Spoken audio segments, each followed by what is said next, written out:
أعوذ بالله من الشيطان الرجيم. بسم الله الرحمن الرحيم. ألف لام را، تلك آيات الكتاب المبين. إنا أنزلناه قرآنا عربيا لعلكم تعقلون. نحن نقص عليك أحسن القصص بما أوحينا إليك هذا القرآن وإن كنت من قبله لمن الغافلين. إذ قال يوسف لأبيه يا أبت إني رأيت 11 كوكبا والشمس والقمر رأيتهم لي ساجدين. قال يا بني لا تقصص رؤياك على إخوتك فيكيدوا لك كيدا. إن الشيطان للإنسان عدو مبين. وكذلك يجتبيك ربك ويعلمك من تأويل الأحاديث ويتم نعمته عليك وعلى آل يعقوب كما أتمها على أبويك من قبل إبراهيم وإسحاق. إن ربك عليم حكيم. لقد كان في يوسف وإخوته آيات للسائلين. إذ قالوا ليوسف وأخوه أحب إلى أبينا منا ونحن عصبة إن أبانا لفي ضلال مبين. واقتلوا يوسف أو اطرحوه أرضا يخل لكم وجه أبيكم وتكونوا من بعده قوما صالحين. قال قائل منهم لا تقتلوا يوسف وألقوه في غيابة الجب يلتقطه بعض السيارة إن كنتم فاعلين. قالوا يا أبانا ما لك لا تأمنا على يوسف وإنا له لناصحون. أرسله معنا غدا يرتع ويلعب وإنا له لحافظون. قال إني ليحزنني أن تذهبوا بي وأخاف أن يأكله الذئب وأنتم عنه غافلون.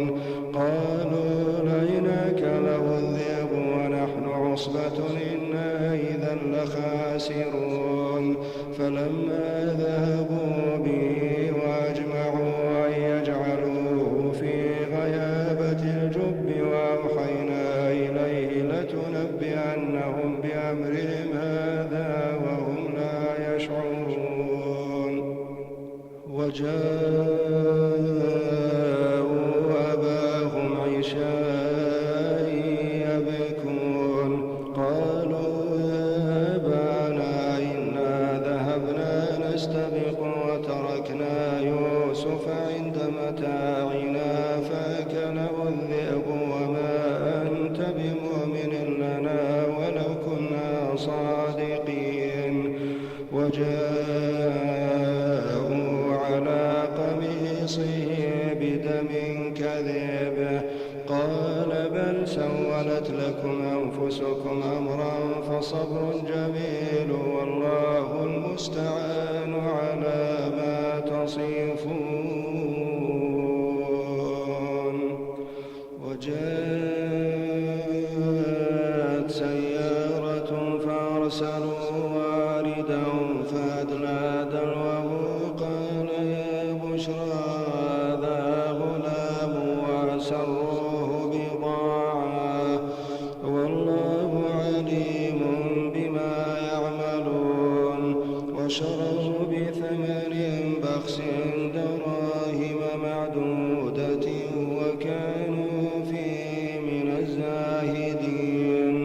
وقال الذي اشتراه من مصر لامرأته امرأته أكرمي مثواه عسى أن ينفعنا أو نتخذه ولدا وكذلك مكنا ليوسف في الأرض ولنعلمه من تأويل الأحاديث والله غالب على أمره ولكن أكثر الناس لا يعلمون ولما بلغ أشده آتيناه حكما وعلما وكذلك نجزي المحسنين وراودته التي هو في بيتها عن نفسه وغلقت الأبواب وقالت هيت لك قال معاذ الله إنه ربي أحسن مثواي إنه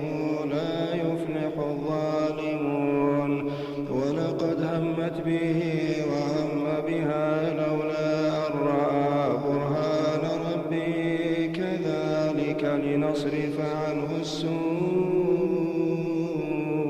والفحشاء إنه من عبادنا المخلصين واستبق الباب وقدت قميصه من دبر وألف يا سيدا لدى الباب قالت ما جزاء من أراد بأهلك سوءا إلا أن يسجن أو عذاب أليم قال هي راودتني عن نفسي وشهد شاهد من أهلها إن كان قميصه قد من قبل فصدقت وهو من الكاذبين وإن كان قميصه قد من دبر فكذبت وهو من الصادقين فلما رأى قميصه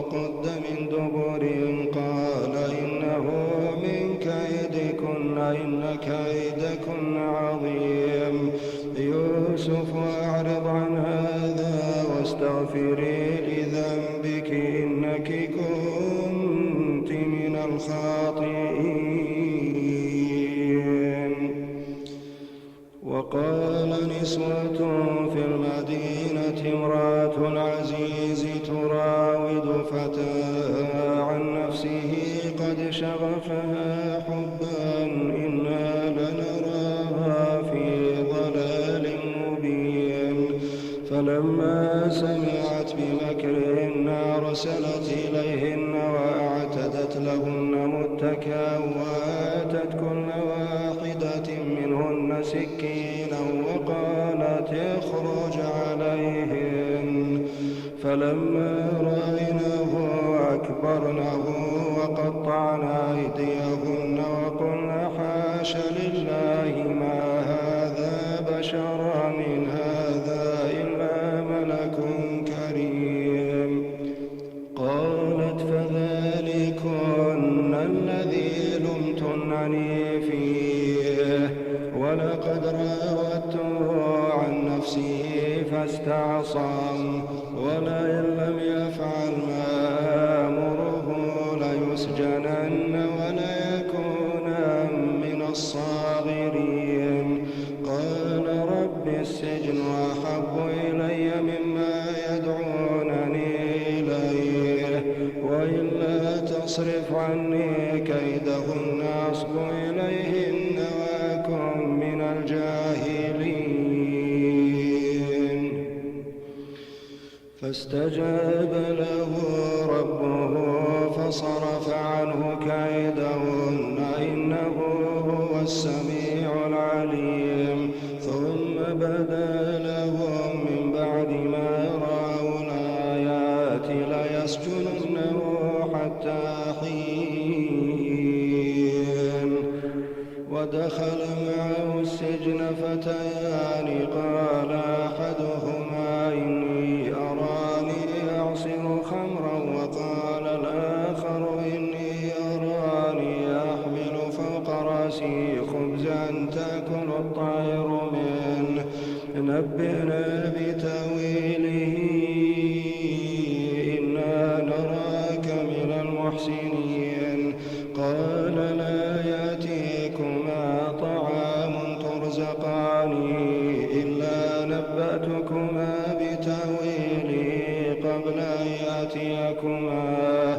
ذلكما مما علمني ربي إني تركت ملة قوم لا يؤمنون بالله وهم بالآخرة هم كافرون واتبعت ملة آبائي إبراهيم وإسحاق ويعقوب ما كان لنا أن نشرك بالله من شيء ذلك من فضل الله علينا وعلى الناس ولكن أكثر الناس لا يشكرون يا صاحبي السجن أأرباب متفرقون خير أم الله الواحد القهار ما تعبدون من دونه إلا أسماء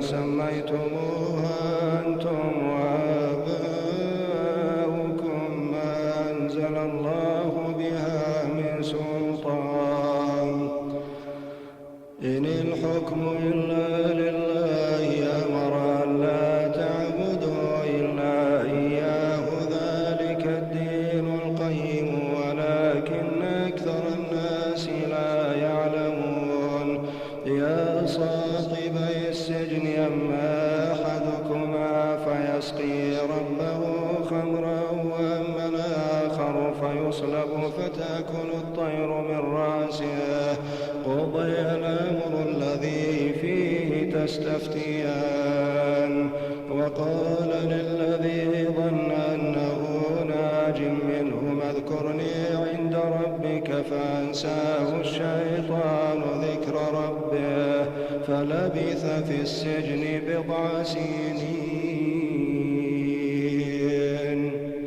وقال الملك إني أرى 7 بقرات سمان يأكلهن 7 عجاف و7 سنبلات خضر وأخر يابسات يا أيها الملأ أفتوني في رؤياي إن كنتم للرؤيا تعبرون قالوا أضغاث أحلام وما نحن بتأويل الأحلام بعالمين وقال الذي نجا منهما وادكر بعد أمة أنا أنبئكم بتأويله فأرسلون يوسف أيها الصديق أفتنا في 7 بقرات سمان يأكلهن 7 عجاف و7 سنبلات خضر وأخر يابسات لعلي أرجع إلى الناس لعلهم يعلمون قال تزرعون 7 سنين دابا فما حصدتم فذروه في سنبله إلا قليلا مما تأكلون ثم يأتي من بعد ذلك 7 شداد يأكلن ما قدمتم لهن إلا قليلا مما تحصنون ثم يأتي من بعد ذلك عام فيه يغاث الناس وفيه يعصرون وقال الملك ائتوني به فلما جاءه الرسول قال ارجع إلى ربك فاسأله ما بال النسوة اللاتي قطعن أيديهن إن ربي بكيدهن عليم قال ما خطبكن إذ راوتن يوسف عن نفسه قلنا حاش لله ما علمنا عليه من سوء قالت امرأة العزيز الآن حصحص الحق أنا راودته عن نفسه وإنه لمن الصادقين قالت امرأة العزيز الآن حصحص الحق أنا راودته عن نفسه وإنه لمن الصادقين ذلك ليعلم أني لم أخنه بالغيب وأن الله لا يهدي كيد الخائنين وما أبرئ نفسي إن النفس لأمارة بالسوء إلا ما رحم ربي إن ربي غفور رحيم وقال الملك ائتوني به أستخلصه لنفسي فلما كلمه قال إنك اليوم لدينا مكين أمين قال اجعلني على خزائن الأرض إني حفيظ عليم وكذلك مكنا ليوسف في الأرض يتبوأ منها حيث يشاء نصيب برحمتنا من نشاء ولا نضيع أجر المحسنين نصيب برحمتنا من نشاء ولا نضيع أجر المحسنين ولأجر الآخرة خير للذين آمنوا وكانوا يتقون وجاء إخوة يوسف فدخلوا عليه فعرفهم وهم له منكرون ولما جهزهم بجهازهم قال ائتوني بأخ لكم من أبيكم ألا ترون أني أوفي الكيل وأنا خير المنزلين فإن لم تأتوني به فلا كيل لكم عندي ولا تقربون قالوا سنراود عنه أباه وإنا لفاعلون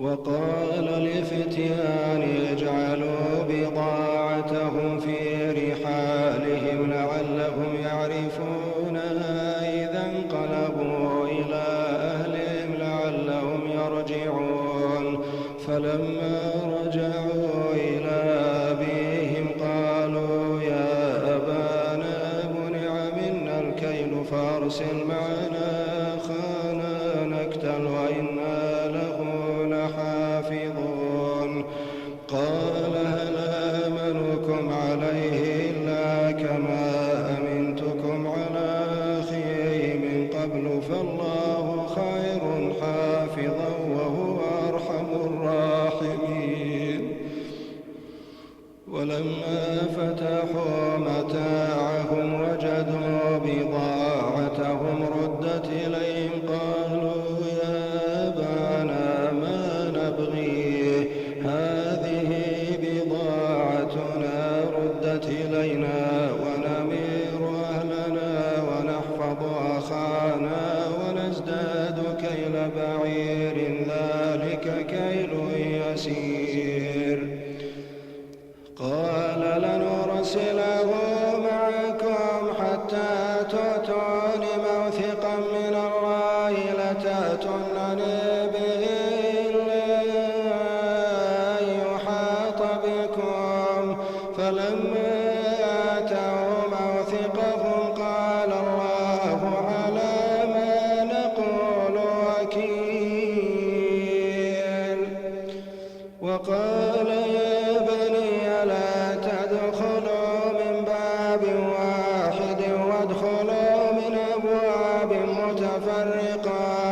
وادخلوا من أبواب متفرقة وما أغني عنكم من الله من شيء إن الحكم إلا لله عليه توكلت وعليه فليتوكل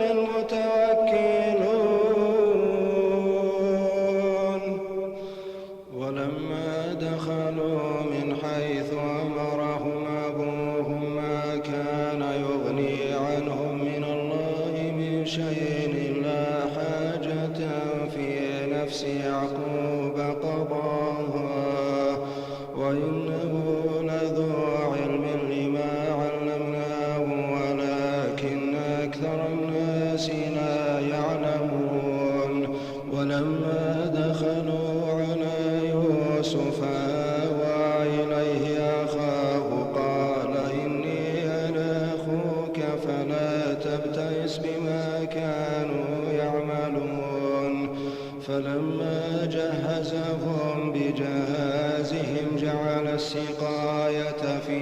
رحل أخيه ثم أذن مؤذن أيتها العير إنكم لسارقون. قالوا وأقبلوا عليهم ماذا تفقدون؟ قالوا نفقد صواع الملك ولمن جاء به حمل بعير وأنا به زعيم. قالوا تالله لقد علمتم ما جئنا لنفسد في الأرض وما كنا سارقين. قالوا فما جزاؤه إن كنتم كاذبين؟ قالوا جزاؤه من وجد في رحله فهو جزاؤه كذلك نجزي الظالمين. فبدأ بأوعيتهم قبل وعاء أخيه ثم استخرجها من وعاء أخيه كذلك كدنا ليوسف ما كان ليأخذ أخاه في دين الملك إلا أن يشاء الله نرفع درجات من نشاء وفوق كل ذي علم عليم. قالوا إن يسرق فقد سرق أخ له من قبل فأسرها يوسف في نفسه ولم يبدها لهم. قال أنتم شر مكانا والله أعلم بما تصفون. قالوا يا أيها العزيز إن له أبا شيخا كبيرا فخذ أحدنا مكانه إنا نراك من المحسنين. قال معاذ الله أن نأخذ إلا من وجدنا متاعنا عنده إنا إذا لظالمون. فلما استيأسوا منه خلصوا نجيا قال كبيرهم ألم تعلموا أن أباكم قد أخذ عليكم موثقا من الله ومن قبل ما فرطتم في يوسف فلن أبرح الأرض حتى يأذن لي أبي أو يحكم الله لي وهو خير الحاكمين. ارجعوا إلى أبيكم فقولوا يا أبانا إن ابنك سرق وما شهدنا إلا بما علمنا وما كنا للغيب حافظين. واسأل القرية التي كنا فيها والعير التي أقبلنا فيها وإنا لصادقون. قال بل سولت لكم أنفسكم أمرا فصبر جميل عسى الله أن يأتيني بهم جميعا إنه هو العليم الحكيم. وتولى عنهم وقال يا أسفا على يوسف وابيضت عيناه من الحزن فهو كظيم. قالوا تالله تفتأ تذكر يوسف حتى تكون حرضا أو تكون من الهالكين. قال إنما أشكو بثي وحزني إلى الله.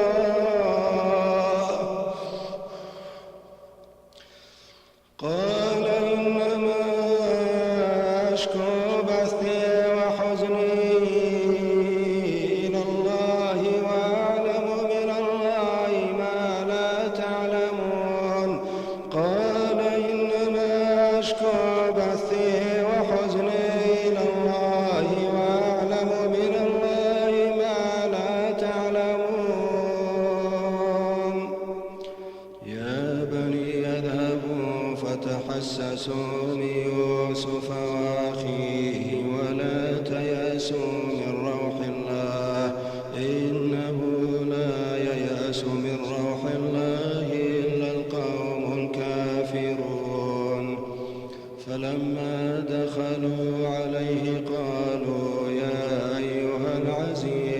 مسنا وأهلنا الضر وجئنا ببضاعة مزجاة فأوف لنا الكيل وتصدق علينا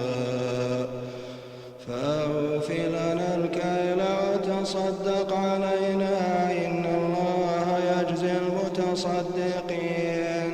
قال هل علمتم ما فعلتم بيوسف وأخيه إذ أنتم جاهلون؟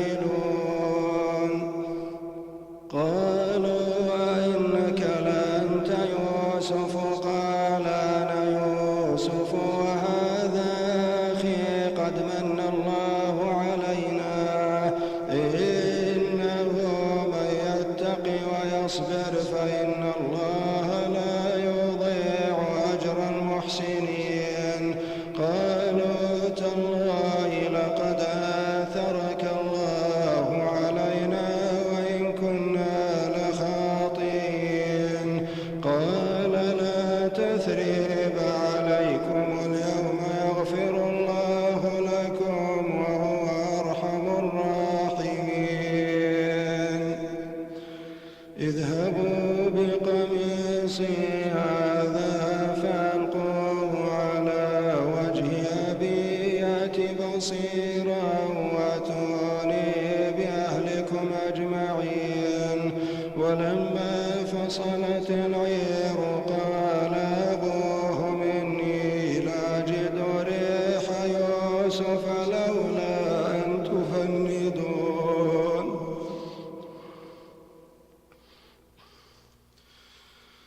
قالوا تالله إنك لفي ضلالك القديم. فلما جاء البشير ألقاه على وجهه فارتد بصيرا. قال ألم أقل لكم إني أعلم من الله ما لا تعلمون؟ قالوا يا أبانا استغفر لنا ذنوبنا إنا كنا خاطئين. قال سوف أستغفر لكم ربي إنه هو الغفور الرحيم. فلما دخلوا على يوسف آوى إليه أبويه وقال ادخلوا مصر إن شاء الله آمنين.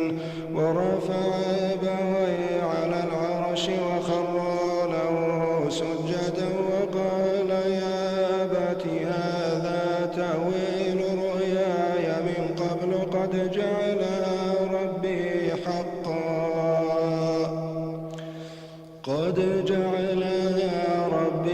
حقا وقد أحسن بي إذ أخرجني من السجن وجاء بكم من البدو من بعد أن نزغ الشيطان بيني وبين إخوتي إن ربي لطيف لما يشاء إنه هو العليم الحكيم. رب قد آتيتني من الملك وعلمتني من تأويل الأحاديث فاطر السماوات والأرض أنت ولي في الدنيا والآخرة توفني مسلما والحقني بالصالحين. رب قد آتيتني من الملك وعلمتني من تأويل الأحاديث فاطر السماوات والأرض أنت ولي في الدنيا والآخرة توفني مسلما والحقني بالصالحين. ذلك من أنباء الغيب نوحيه إليك.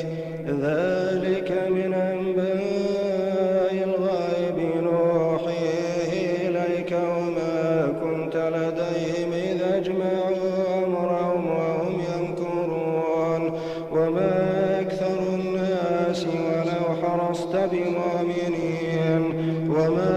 أسألهم عليه من أجر إن هو إلا ذكر للعالمين. وكأين من آية في السماوات والأرض يمرون عليها وهم عنها معرضون وما يؤمن أكثرهم بالله إلا وهم مشركون. أفأمنوا أن تأتيهم غاشية من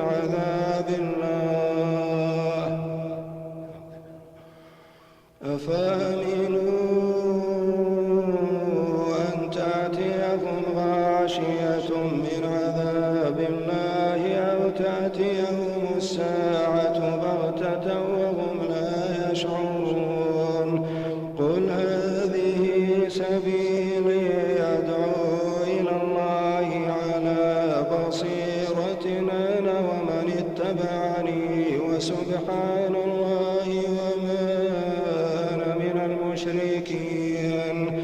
وما أرسلنا من قبلك إلا رجالا نوحي إليهم من أهل القرى أفلم يسيروا في الأرض فينظروا كيف كان عاقبة الذين من قبلهم ولدار الآخرة خير للذين اتقوا أفلا تعقلون. ولدار الآخرة خير للذين اتقوا أفلا تعقلون. حتى إذا استيأس الرسل وظنوا أنهم قد كذبوا جاءهم نصرنا فنجي من نشاء ولا يرد بأسنا عن القوم المجرمين. لقد كان في قصصهم عبرة لأولي الألباب ما كان حديثا يفترى ولكن تصديق الذي بين يديه وتفصيل كل شيء وهدى ورحمة لقوم يؤمنون. حتى إذا استيأس الرسل وظنوا أنهم قد كذبوا جاءهم نصرنا فنجي من نشاء ولا يرد بأسنا عن القوم المجرمين. لقد كان في قصصهم عبرة لأولي الألباب ما كان حديثا يفترى ولكن تصديق الذي بين يديه وتفصيل كل شيء وهدى ورحمة لقوم يؤمنون. اللهم اجعل القرآن العظيم لقلوبنا ضياء ولأبصارنا جلاء ولأسقامنا دواء ولذنوبنا ممحصا وعن النار مخلصا. يا حي يا قيوم يا ذا الجلال والإكرام. اللهم ألبسنا به الحلل وأسكننا به الظلل وأسبغ علينا به النعم وادفع عنا به النقم واجعلنا به عند الجزاء من الفائزين وعند النعماء من الشاكرين وعند البلاء من الصابرين. ولا تجعلنا ممن استهوته الشياطين فشغلته بالدنيا عن الدين. اللهم أوجب لنا به الشرف والمزيد والحق سعيد، ووفقنا للعمل الصالح الرشيد.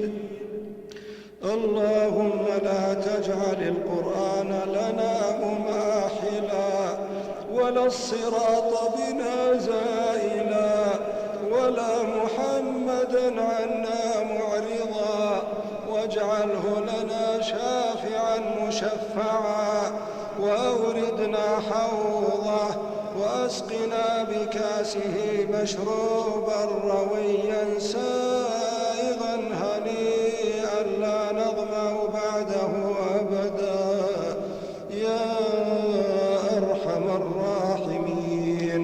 اللهم صل وسلم وبارك على عبدك ورسولك نبينا محمد وعلى آله وصحبه. اللهم إنا نسألك أن تبارك لنا في أنفسنا وفي أسماعنا وفي أبصارنا وفي أرواحنا وفي خلقنا وفي خلقنا وفي أهلنا وفي أبنائنا وفي أوقاتنا وفي أموالنا وفي أعمالنا وفي محيانا ومماتنا، وتقبل صالح أعمالنا برحمتك يا أرحم الراحمين. ونسألك اللهم الدرجات العلى من الجنة يا رب العالمين. إلهنا نحن الفقراء إليك الأسراء بين يديك، إليك توجهنا ولمعروفك تعرضنا ولبابك قرعنا، ومن فضلك سألنا ومن عذابك استجرنا، فارحم خضوعنا واجبر قلوبنا واستر عيوبنا واقض ديوننا واشف مرضانا، وأقر في الآخرة بالنظر إليك عيوننا، ولا تصرف وجهك الكريم عنا. اللهم يا عالم الخفيات ويا دافع البليات ويا كاشف الكربات ويا مجيب الدعوات، اعتق رقابنا ووالدينا ووالديهم وأبنائنا وأزواجنا وأقاربنا من النار وما فيها من اللفحات، وارفع لنا بصيام شهر رمضان الدرجات، وانفعنا بما صرفت في كتابك من الآيات، وكفر بتلاوته عنا السيئات، وضاعف لنا الحسنات. اللهم يا بديع السماوات والأرض يا مالك الملك يا قوي يا عزيز، نسألك اللهم باسمك الأعظم أن تنصر الإسلام والمسلمين. نسألك اللهم باسمك الأعظم أن تنصر الإسلام والمسلمين. اللهم ألف بين قلوب المسلمين في مشارق الأرض ومغاربها، واجمع كلمتهم على الحق، وثبتهم على الاستقامة حتى يلقوك وأنت عنهم راض يا ذا الجلال والإكرام. اللهم إن المسلمين في أغلب بقاع الأرض قد أذلوا واستهينوا وقتلوا وشردوا، وتمكن أعداؤك وأعداؤهم منا بخيراتهم وسلب ممتلكاتهم واحتلال أوطانهم واستباحة أعراضهم ظلما وجورا وعدوانا، فاجعل اللهم ما أصابهم تكفيرا لذنوبهم ومحقا لسيئاتهم ومضاعفة لأجورهم ورفعة لدرجاتهم. ونسألك اللهم بقوتك التي لا تقهر وقدرتك التي لا ترد ومشيئتك النافذة وإرادتك التامة وعزك الذي لا يضام، يا من قهر الجبابرة وأذل الطغاة وقصم المتكبرين، أن تعيد للمسلمين في كل مكان قوتهم وعزهم ومنعتهم، وأن تمكن لهم في الأرض. اللهم يا حي يا قيوم يا ذا الجلال والإكرام، أبدل خوفهم أمنا وذلهم عزا وفقرهم غنى وفرقتهم جمعا ومرضهم صحة وضعفهم قوة وهزيمتهم نصرا. اللهم اغفر ذنوب المسلمين والمسلمات وفرج همومهم ونفس كروبهم واكشف غمومهم واقض ديونهم واشف مرضاهم وعاف مبتلاهم واستخرج حقوقهم وعلم جاهلهم ودل حائرهم واجبر كسيرهم وفك أسيرهم واهد ضالهم وارحم موتاهم وانصر المجاهدين منهم وأصلح ناشئتهم وشبابهم وأصلح ناشئتهم وشبابهم واصرف عنهم كل سوء ومكروه ولا تسلط عليهم بذنوبهم من لا يخافك ولا يرحمهم ولا تجعل مصيبتهم في دينهم وأكفهم بحلالك عن الحرام وأغنهم بفضلك عمن سواك يا حي يا قيوم يا ذا الجلال والإكرام. اللهم صل وسلم وبارك على عبدك ورسولك محمد وآله وصحابته وتابعيه إلى يوم الدين. اللهم طهر مجتمعات المسلمين وبيوتهم. اللهم طهر مجتمعات المسلمين وبيوتهم من كافة أنواع الذنوب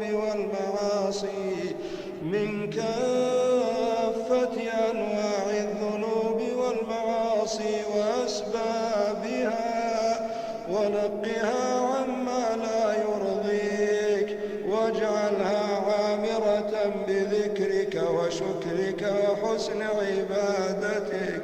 اللهم من اندس في صفوف المسلمين أو كان منهم وهو غاش لهم وغير مأمون على عقائدهم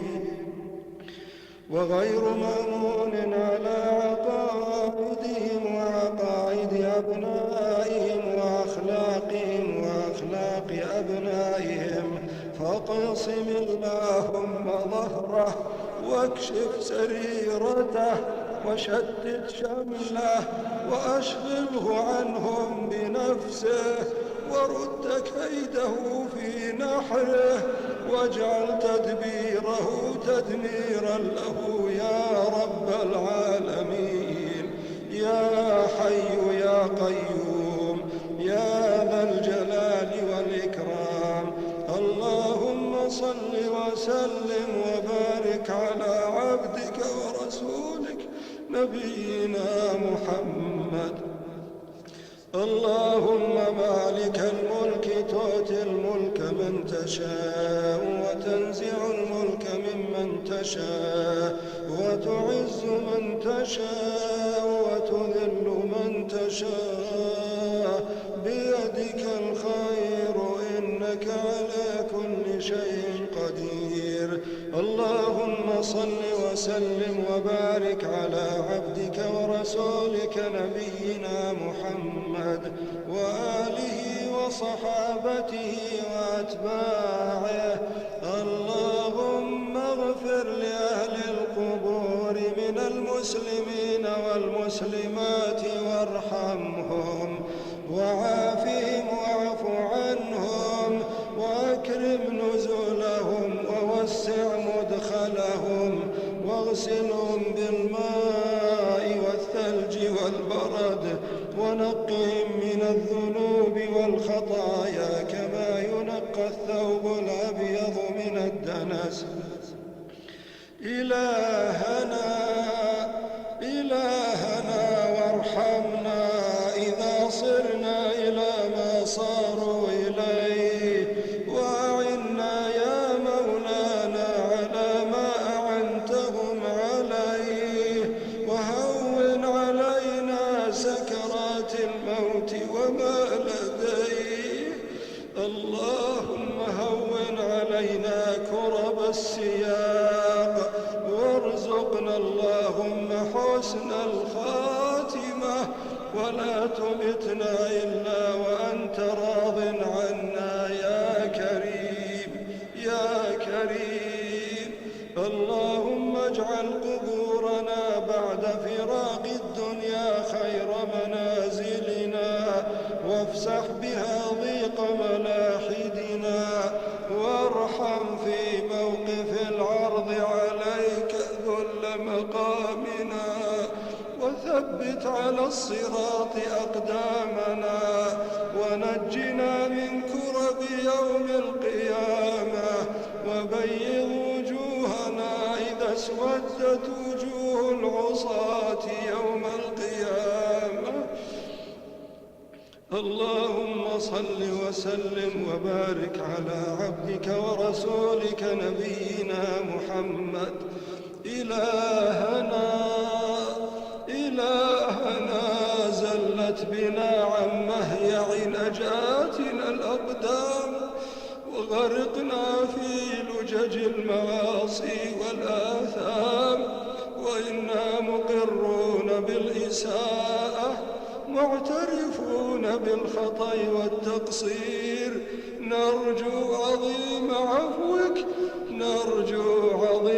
عفوك الذي عفوت به عن الخاطئين، وها نحن ببابك واقفون، ومن عذابك خائفون، ولثوابك مؤملون، وقد تعرضنا لعفوك ورحمتك، فارحم خضوعنا واجبر قلوبنا واغفر ذنوبنا واستر عيوبنا واصلح أحوالنا برحمتك يا أرحم الراحمين. إلهنا عبيدك أهل المعاصي والإصرار أتوك يرجون العفو عن الذنوب والأوزار، وقد عثرنا فأقل عثرتنا من النار.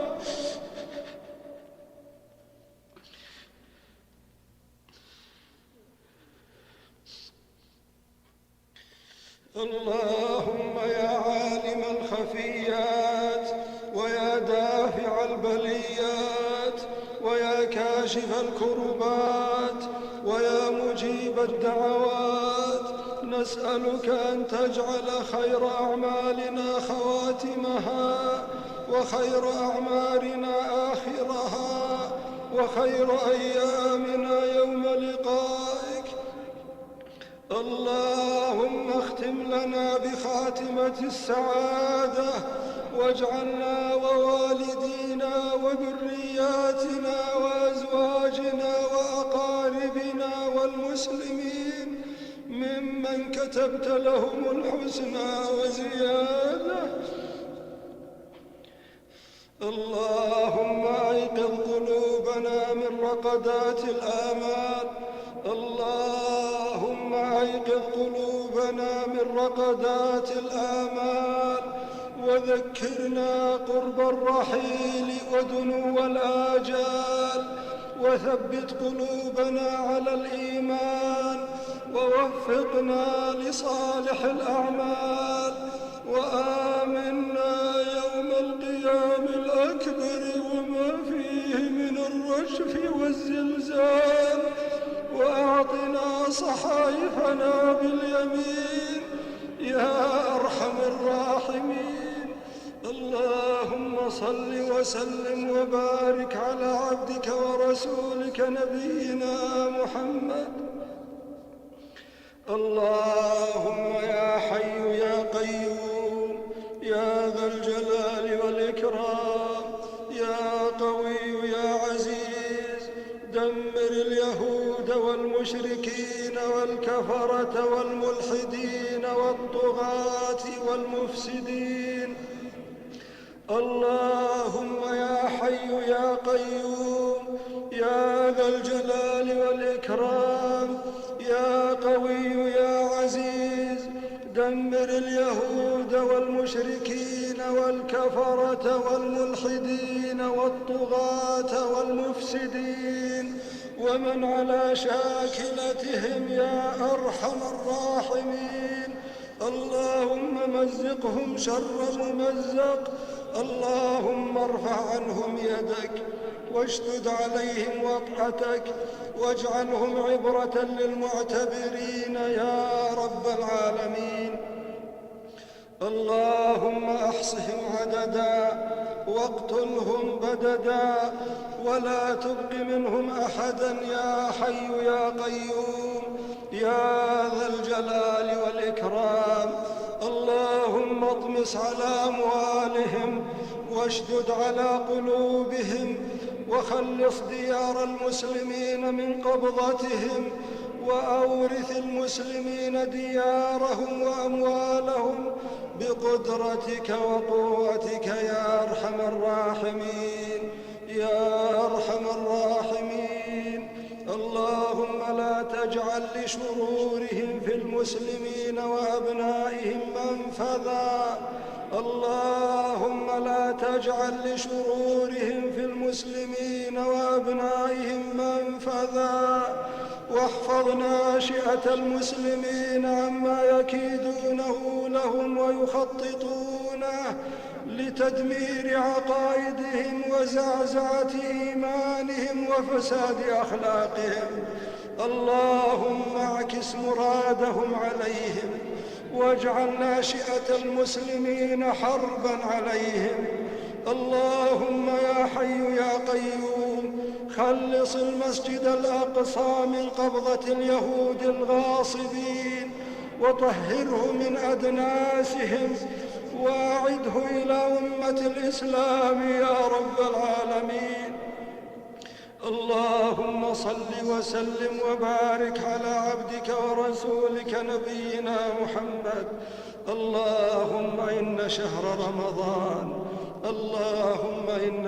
رمضان قد تصرمت أيامه وانقضت لياليه، وقد آذن بالرحيل، فتقبل يسير ما قدمناه من الصيام والقيام، واغفر لنا جميع ما اقترفنا من الذنوب والآثام، وخلصنا من مظالم الأنام، واجعله شاهدا لنا لا علينا، يوم لا يرجى فيه سواك يا علام. اللهم إن كان في سابق علمك أن تجمعنا في مثله فبارك لنا فيه، وإن قضيت بقطع آجالنا وما يحول بيننا وبينه فأحسن الخلافة على باقينا وأوسع الرحمة على ماضينا وعمنا جميعا بعفوك ورحمتك يا أرحم الراحمين. اللهم إنك قلت وقولك الحق ادعوني أستجب لكم، وقد دعوناك كما أمرتنا فاستجب لنا كما وعدتنا.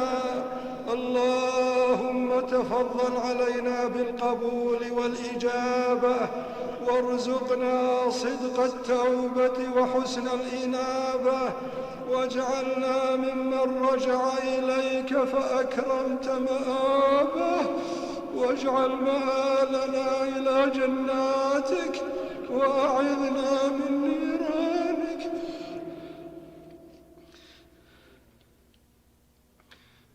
اللهم اجعل ختمتنا هذه ختمة مباركة على من جمعها وطبعها وحضرها وأمن عليها وعلى المسلمين أجمعين برحمتك يا أرحم الراحمين.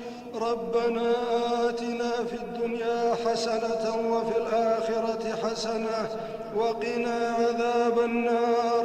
ربنا ظلمنا أنفسنا وإن لم تغفر لنا وترحمنا لنكونن من الخاسرين.